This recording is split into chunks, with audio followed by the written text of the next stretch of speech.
Imagine going to work every morning at Chrysler, suit, badge, engineering degree, and then going back at night to race. That was the Ramchargers, a group of about 25 Chrysler engineers who decided that building cars during the day wasn't enough. They want to race them too. It started around 1959. No big announcement, no official program. Just a bunch of guys who loved drag racing and happened to work in one of the most powerful engine labs in America. They pooled their own money, built their own car, showed up at the drag strip, and started winning. But here's where it gets interesting. These weren't weekend warriors playing with stock parts. These were engineers, real ones.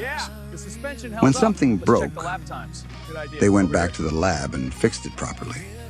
When something was slow, they redesigned it from scratch. Every problem they solved on the drag strip went straight back into their day job. Chrysler didn't stop. Chrysler watched. They were testing interior, carburation, camshaft profiles, pushing Hemi engines harder than any production test ever would. Because on a drag strip, there's no hiding. Either it works or it doesn't. And if it doesn't, you lose in front of everybody.